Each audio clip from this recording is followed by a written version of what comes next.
এই যে ছোট্ট শিশুটাকে লিওনেল মেসি চান করাচ্ছেন, এই ছেলেটাই রবিবার রাত্রিবেলা মেসির বিরুদ্ধে বিশ্বকাপ খেলতে নামবে।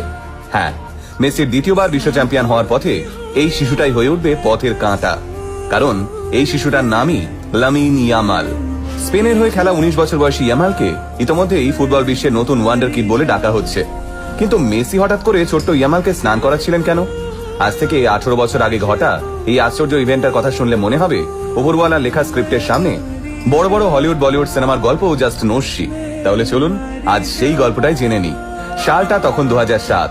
ডিয়ারিও স্পোর্ট নামের একটা সংবাদপত্রের প্রস্তাবে সেবার বার্সেলোনা ক্লাব ফাউন্ডেশন এবং ইউনিসেফ মিলে একটা চ্যারিটি ক্যালেন্ডার তৈরির প্ল্যান করলো। সিদ্ধান্ত নেওয়া হলো 2008 সালে সেই ক্যালেন্ডারে প্রতি মাসের জন্য একজন বার্সেলোনা তারকার সঙ্গে একটি শিশুর বিশেষ স্নেহভরা মুহূর্তের ফটোশুট হবে। কিন্তু শিশুদের বাছাই করা হবে কি করে? সেই কারণেই একটা রাফেল ড্র বা সোজা বাংলায় বললে একটা লটারির আয়োজন করা হলো।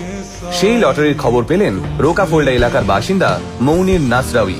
তিনি বাড়ি ফিরে তার স্ত্রী শেইলা এভানাকে বিষয়টা জানালেন। তারপরেই মৌনির এবং শেইলা মিলে সেই লটারিতে নাম লেখালেন নিজেদের সদ্যজাত সন্তান লামিন ইয়ামালের। লটারির ফলাফল ঘোষণা হওয়ার পর মৌনিরা শেইলা জানতে পারলেন তাদের সন্তান ওই বিশেষ ফটোশুটের জন্য সিলেক্টেড হয়েছেন এবং তাদের সন্তানের সঙ্গে যে বার্সেলোনা তারকা ছবি তুলবেন তার নাম লিওনেল মেসি। মেসির বয়স তখন সবে 20 বছর। ততদিনে অবশ্য তিনি ফুটবল বিশ্বের নতুন বিস্ময় বালক হিসেবে পরিচিতি পেয়ে গেছেন। খেলে ফেলেছেন 2006 সালের ওয়ার্ল্ড কাপও। ফলে মেসির নাম শুনে যার পর নাই খুশি হয়ে গেলেন লামিন ইয়ামালের বাবা মা। এরপর আর কি 2007 সালে নভেম্বর বা মতান্তরে ডিসেম্বর মাস নাগাদ ঠিক করা হলো ফটোশুটের ডেট। বার্সেলোনার ক্যাম্প নো স্টেডিয়ামের লকার রুমে হলো সেই ফটোশুট। ফটোগ্রাফার জোয়ান মনফোর্ট ছিলেন সেই ফটোশুটের দায়িত্বে। তিনি সিদ্ধান্ত নিলেন একটা প্লাস্টিকের বাথটাবে লামিনকে বসিয়ে তাকে স্নান করাতে হবে মেসিকে।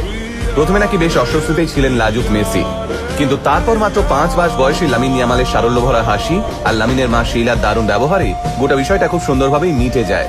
এরপর মেসিও ভুলে যান লামিনের কথা, যেটা খুবই স্বাভাবিক। তবে লামিনের পরিবারের কাছে ওই ফটোশুটের ছবিগুলো একটা স্মারকের মতো হয়ে থাকে। কারণ সেই সময় লামিনের বাবা মা তো আর জানতেন না যে একদিন তাদের এই ছেলেই বিশ্বকাপ ফাইনালে মেসির বিরুদ্ধে খেলতে নামবে। ওই যে বললাম ওপরওয়ালার লেখা স্ক্রিপ্ট, সেই ছোট্ট লামিন খানিকটা বড় হতেই বাবা মৌনির টের পান ছেলে ফুটবল খেলতে ভীষণই আগ্রহী। তাই বার্সেলোনার আর 5 জন অভিভাবকের মতোই তিনিও লামিনকে ভর্তি করিয়ে দেন ফুটবল কোচিং এ। মাত্র 4 বছর বয়সে লা টরেটার হয়ে মাঠ কাঁপানো শুরু করেন লামিন। সেই খবর বার্সেলোনার স্কাউট টিমের কানে পৌঁছয়। তারা মাত্র 6 বছর বয়সে লামিন ইয়ামালকে লা মাসিয়াতে ট্রেনিং এর জন্য ডেকে নেয়। এরপরের গল্পটা সকলেরই জানা।